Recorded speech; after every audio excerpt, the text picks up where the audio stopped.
अस्सलाम वालेकुम, सत श्री अकाल। मैं हरमीत सिंह और आप देख रहे हैं सच डिजिटल। आप सबका बहुत शुक्र है जिस तरीके से सच पर मबनी खबरें जो हैं आप सुनते हैं। सबसे पहले बढ़ते हैं मौज़ूआत की तरफ। बरतानिया, फ्रांस और कनाडा ने इसराइल को ख़बरदार कर दिया है। यमनी अफवाज की ईफा बंदरगाह को बंद करने की बड़ी धमकी, जबकि गज़ा में हमास के अस्करी विंग के कमांडर मोहम्मद अल सुनवार की शहादत पर भी बात करेंगे, जिसकी बाकायदा अब तस्दीक हो चुकी है।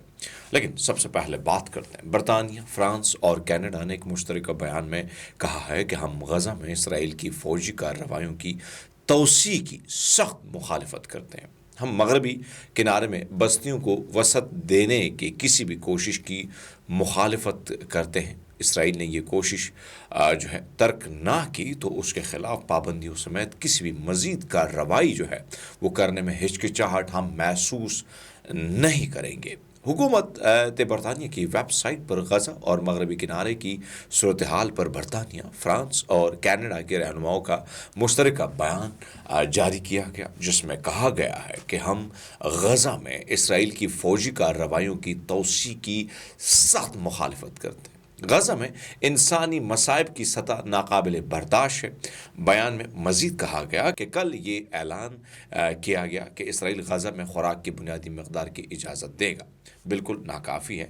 हम इसराइली हुकूमत से मुतालबा करते हैं कि वो गज़ा में अपनी फ़ौजी कार्रवाइयाँ बंद करे और फौरी तौर पर गज़ा में इंसानी इमदादी दाखिला है उसे करने की इजाज़त दे।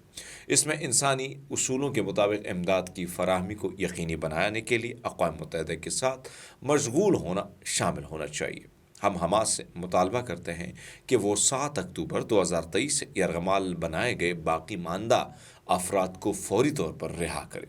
दूसरी तरफ गज़ा की सूरत हाल की बात करें तो सऊदी अरब ने दावा किया है कि हमास के मुसल्लह विंग अल क़साम के नए कमांडर और साबिक सरबरा याह्या सिनवार के भाई मोहम्मद सिनवार गज़ा के इलाके खान यूनिस में इसराइली बमबारी के नतीजे में अपने 10 साथियों समेत शहीद हो गए। ये खबर पहले आई थी दोस्तों। आप सोचेंगे कि मैंने काफ़ी लेट कर दिया। मैं तस्दीक का इंतज़ार कर रहा था कि कैसे इसको तस्दीक किया जाए। जब इसकी तस्दीक होती है तब जाके मैं इसको आपके सामने रखूं, क्योंकि बहुत सारे दावे इसराइली मीडिया की जानब से तो किए जाते हैं, लेकिन बाद में जब हम वहाँ पे पहुँचते हैं और हक़ाइक़ आपके सामने लाने की कोशिश करते हैं तो वहाँ पे बहुत सारी चीज़ें हक़ाइक़ पर मबनी बिल्कुल भी नहीं होती है।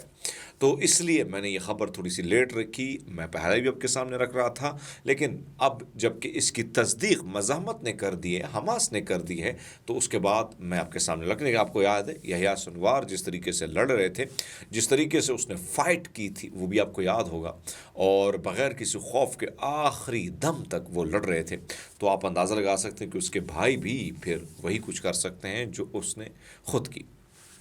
सऊदी ज़राए अबलाग जो हैं वो अल अरबिया और अल हुद्स ने अपनी रिपोर्ट में ज़राए के हवाले से दावा किया कि अल क़साम ब्रिगेड के नए कमांडर को इशारा बनाने के लिए की गई कार्रवाई के कई दिनों की बेयकीनी और गैर यकीनी ख़बरों के बाद अब ये बात वाज़ेह हो चुकी है कि खान यूनिस में इसराइल के जो फ़िज़ाई हमले हैं उसमें मोहम्मद सिनवार शहीद हो चुके हैं।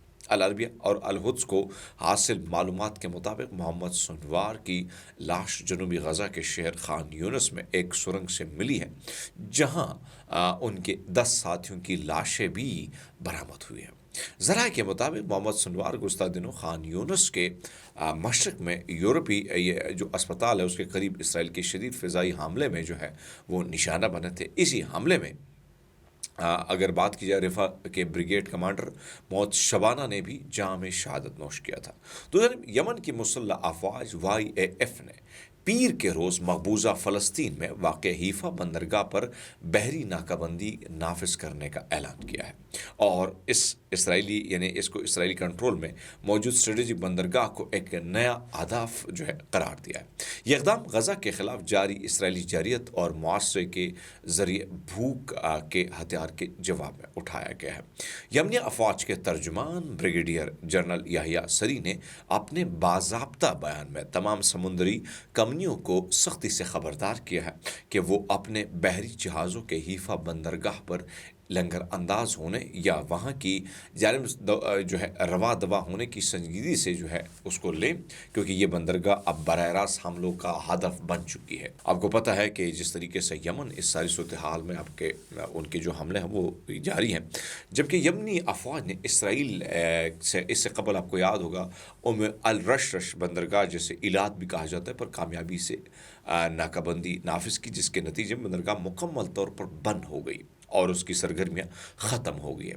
دوسری طرف غزہ کی پٹی میں 3 ماہ کے تعطل کے بعد کرم ابو سالم کے راستے امدادی ٹرکوں کے داخلی جو مناظر ہیں وہ سامنے ہیں۔ اسرائیلی فوجی ریڈیو سے گفتگو میں سیکیورٹی ذرائع نے بتایا کہ آئندہ چند گھنٹوں میں مزید 4 ٹرکوں کے پہنچنے کی توقع ہے اور امکان ہے کہ یہ تعداد آج کے دوران مزید بڑھ جائے گی۔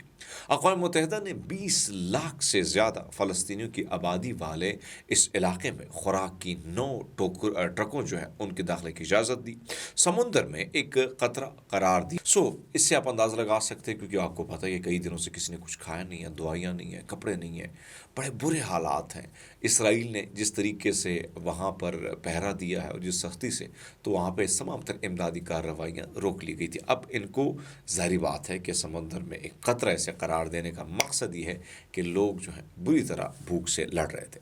اسرائیلی فوج نے کہا کہ اقوام متحدہ کے انسانی امداد والے 5 ٹرکوں، جن میں بچوں کے لیے خوراک بھی شامل تھی، کو کرم ابو سالم کراسنگ کے ذریعے غزہ کی پٹی میں داخل ہونے کی اجازت دی گئی ہے۔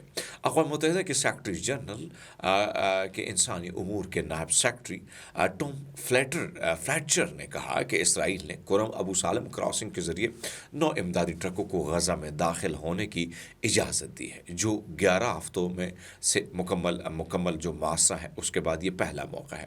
انہوں نے ایک بیان میں کہا لیکن انہوں نے یہ بھی کہا کہ اس مقدار کی نسبت سمندر میں قدرہ ہے جس کی فوری طور پر ضرورت ہے مزید ٹرک بھیجنے کی۔ منگل سے غزہ میں مزید امدادی داخل کرنے کی اجازت وہ کہتے ہیں کہ دینی چاہیے۔